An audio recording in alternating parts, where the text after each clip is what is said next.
Hello, in this video, the optical alignment team will be presenting our preliminary design review.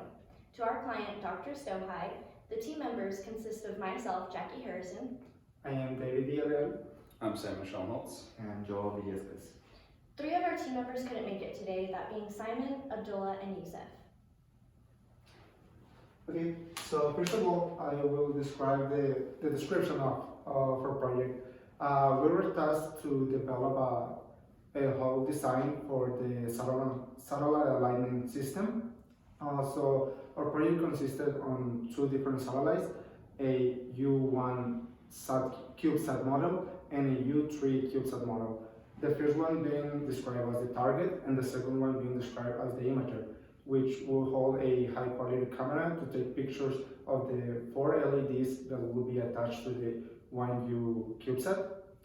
And these pictures will be used in the code for to check how far they were from each other and the angle they have from each other as well. So the task of the team will be to design the best model for our CubeSat and to pick the best materials to do this alignment possible, as well as to create the whole code to align these 2 satellites. At the beginning of the semester, we were given with some information to start doing this project. We were given the description and the plans they have to start developing this project, and we could find there the statement of work and some equations that were useful for us at the moment of coding, for the codings. And also the list of materials that we needed to use for the whole project. So first we have at the beginning 5 different models for CubeSat. At the end we ended up choosing the educational CubeSat, as I hope you can see here, because it was the optimal model for our requirements. And then the problem statement was that we basically have to start this project from zero, only get information from similar projects and from previous research of professor and student here at the university. The communication and coordination, so almost every week we set a meeting with our project coordinator, project mentor, Dr. Steven Stohide, and to check on the progress of the team with the project, and also to answer some questions and to give some instructions in case they were needed. And the doctor was available within his office hours and through email and phone as well. So I'm going to go over a period of our performance for this project. So we began work approximately at the beginning of the fall 2019 semester, which was around August 21st of 2019. And the conclusion of the project will be at the end of the spring semester of 2020, which will be May 15th, 2020. So for the problem approach, initially we worked together to sort of figure out what the best starting point would be for this project, since, as David said, we were kind of starting from zero with this. And so after that, we divided into a bunch of subgroups to cover different aspects. So we did research into the camera and CubeSat designs, as David mentioned, and then figuring out how we wanted to manufacture the CubeSats. We had to work with the BeagleBone Black to control the LEDs on the target satellite and also control the camera on the imaging satellite. And then there was coding. So we had to work with MATLAB to be able to find the centroid and then do all the image processing. And then there was the cost analysis. So for the research, like I said, we went over different camera options and CubeSat designs. So for the camera, we had kind of a bunch of different options. There was a DSLR we could have used, or webcams. And with DSLR, it was going to be a lot more expensive and very high power consumption. And since we were dealing with a 1U and a 3U, we were kind of limited on power. So that's why we decided to go with the webcam, because it was inexpensive and had very low power consumption. And so for the CubeSats, we came up with 3 separate designs As you can see, we have a solid model, an open model, and the educational model that David said earlier. And we decided to go with the educational one because it just kind of seemed like it was going to be the best. We didn't have an open one, which would have just had a lot of room for other stuff to kind of come and hit it. And as the solid one, there's no place for the camera.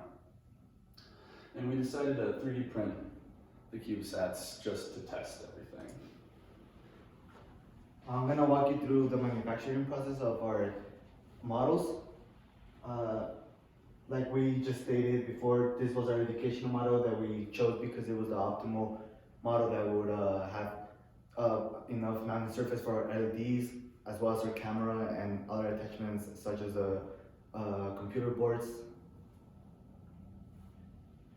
This is our printed model that we are currently using and testing on. We printed it in the IG Innovation Space Center. The print only took about 4 to 5 days. All we had to do was upload our CAD model into the MakerBots and start the print. So it wasn't a hard process to get this model done. The next process of this model will be to actually CNC it out of aluminum for the actual model that will be launched in the future. As well as the understanding of the mathematical code, and a graduate student was kind enough to send us one of his codes that he worked on during his period of work on this project. His code was in Python format and was over 300 lines. So we tried to understand it as much as we could, but it was still a little bit over our head. So for just our testing purposes for this semester, we simplified it and actually used a MATLAB code. For the physical parameters of the CubeSat, what the imager was going to capture from the target, I referred back to our project proposal and I used the triangulation method that was posted on that proposal.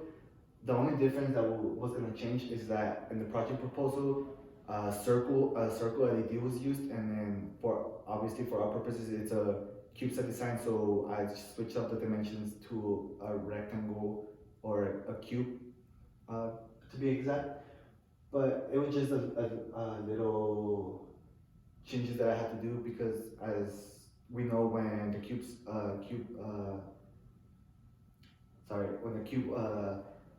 is in space, the imager will capture a trapezoidal. So I just had to switch dimensions to like a circle LED and to rectangular trapezoidal dimensions. So next I'll be going into the actual code of the project, and we started off with the camera parameters, or any parameters of that. We initialized all the camera parameters as well as initialized all the distances for the LEDs. This will help us find the centroids of the 4 LEDs as well as the relative where it's in space in relation to the actual image center. So then we had to initialize image processing, and in this part we read in 2 images, one with the LEDs on and one with the LEDs off, and then we converted that color image into grayscale, changed that image from PNG to .mat, and then we also resized the image for better algorithm processing. So as you can see here, here's the output of the actual grayscaled images from color to grayscale. So then next we went into temporal difference image processing, and this is where we subtracted the LED on grayscaled image from the LED off grayscaled image. And here is what it looks like. As you can see, we did not get the LEDs by themselves, which is initially what we wanted. We got a lot of reflection, so we had to go further into image processing. So then next we did processing of only the LEDs, and in this part of the code we just basically did some thresholding, changed and converted the image from the grayscale to binary, which is 1s and 0s. Once we did that, we were able to set all the pixels greater than or equal to the threshold to 0, which basically made the 4 LEDs just come out. So then we were able to do that, and we were able to initialize all 4 of just the LEDs without any reflection, as well as find the center of the image. So here, Since we were able to initialize the 4 LEDs, we were able to find the center of the actual image, and actually plot the image on an XYZ plot. So we actually accomplished a lot for this project. We were able to order all the parts, put the LEDs on the CubeSat, connect the LEDs to the BeagleBone, do temporal difference image processing, compute the centroids of the image and the 4 LEDs. We were able to find the position of the 4 LEDs relative to the center of the image, plot the distances on an XYZ plane, and also tested the algorithm. We did get a % error that was quite high, so we're going to do a little bit more testing on that.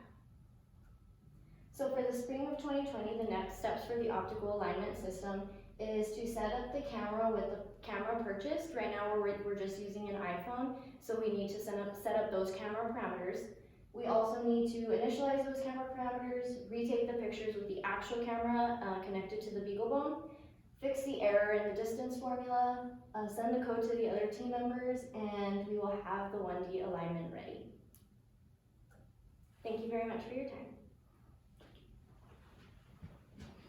I'll cut that out.